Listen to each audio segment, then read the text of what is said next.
মানুষের সুখে থাকলে যেমন ভূতে গেলে ঠিক তেমনি রাস্তার খাবার দেখলে ওটা আমার বাসায় বানাতে মন চায়। মানে আর কি বলবো। তো আজকের আমাদের আইটেম হলো বিফ হান্ডি।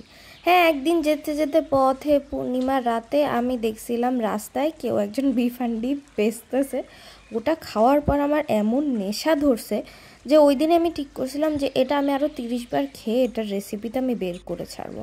তো অনেক ঘাটাঘাটি অ্যান্ড রিসার্চের পর এটার একটা ঠিকঠাক রেসিপি আমি যেটা বের করছি, যেটা আমি বাসায় ইজিলি বানাতে পারবো।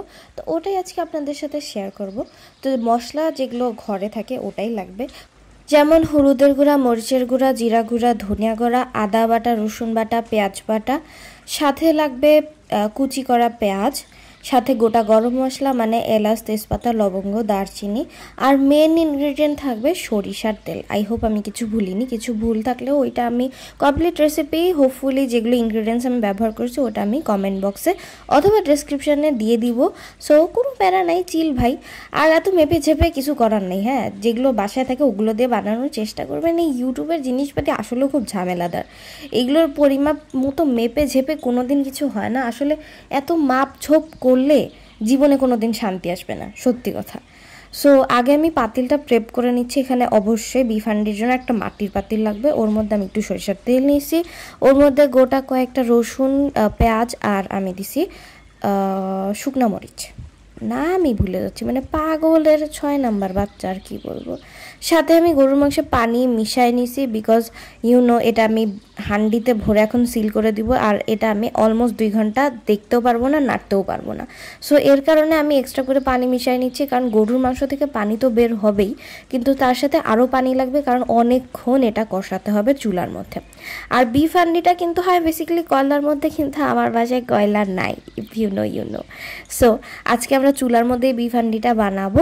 আর এখানে আমি বিফের সাথে পুরো ম্যারিনেট করে 30 মিনিট রাখছিলাম। তারপর এর সাথে হালকা পানি মিশিয়ে আমি হান্ডিতে আটার এরকম প্রলেপ দিয়ে সিল করে দিব। আটার মধ্যে জাস্ট পানি মিশে একটা আঠা বানায় না, তারপর এটাকে সিল করে দাও। সিলটা অবশ্যই ভালো করে করতে হবে, কারণ এটা যদি খারাপ হয় তাহলে যে স্টিমটা আছে ওটা পুরোটা বের হয়ে যাবে, মানে বাষ্পটা। আর যে বাষ্পে এটা রান্না হওয়ার কথা ওইটা ঠিকমতো হবে না। সো এটাকে খুব সুন্দর করে ভাবে ঘুরায় ঘুরায় সিল করতে হবে, যেন একদম সুন্দর করে 2টা ঘন্টা এটা থেকে কোনো বাতাস বাইরে না আসে, আর সুন্দর করে এটা রান্না হতে পারে। সো আমি এটা তাই করতেছি। আপনারা ঠিক ভিডিওতে যেভাবে দেখাচ্ছি আমি শেষে আবার দেখাবো, ঠিক ওভাবেই চেষ্টা করবেন। আটা বা ময়দা যেটাই বাসায় থাকে ওইটা দিয়ে এভাবে পানি দিয়ে মিশায় সুন্দর করে সিল করে দাও। তারপর ঠিক 2 ঘন্টা পর এটা খুলবেন। 2 ঘন্টা পর যখন খুলবেন, আর মাঝে মাঝে কিন্তু এটা অবশ্যই নাড়াতে হবে, মানে পাতিলটাকে নুসনি দিয়ে উপরে ধরে ঝাঁকাই দিলেই হবে, আর কিছু লাগবে না, কারণ অবশ্যই না নিচে লেগে যাওয়ার একটা চান্স থাকে। আর বারবার চেক করবেন যে পানির আওয়াজ আসতেছে কিনা। পানির আওয়াজ না আসলে বুঝতে হবে যে পানিটা শুকায় যাচ্ছে আর আপনার মাংস অলমোস্ট হয়ে গেছে, ঠিক আছে। বেসিক্যালি পানির আওয়াজেই বোঝা যায়। সো অলমোস্ট 2 ঘন্টা পর আমার বিফ হান্ডি রেডি। আসলে এরকম কিছু জিনিস ট্রাই করতে মজাই লাগে। আমাদের বাঙালির রেসিপিগুলো এত ইউনিক। আসলে এক একটা জিনিস, বিফ হান্ডি, কালাভুনা, এই সেই কত ধরনের ইউনিক। আর বিদেশিদের রেসিপি দেখেন, শুধু সিজনিং মানে সল্ট, পেপার, সুগার এই দিয়েই চলতে থাকে। ওদের 14 গোষ্ঠীর খাবার এই দিয়েই রান্না হয়। তো আজকের রেসিপি যদি ভালো লাগে অবশ্যই লাইক দিতে ভুলবেন না। আপনারা অ্যাজ ইউজুয়াল ভুলে যান। আর লাস্টে আমি অল্প একটু লেবুর রস উপর দিয়ে গার্নিশ করে দিচ্ছি, জাস্ট ফ্লেভারটাকে আরেকটু ইনহ্যান্স করার জন্য। আর অবশ্যই বিফ হান্ডিকে কিন্তু মিডিয়াম ফ্লেমে কুক করতে হবে পুরা টাইম, কোনোভাবেই হাই হিটে দেওয়া যাবে না, তাহলে কিন্তু পুড়ে যাওয়ার ড্যাম চান্সেস থাকবে।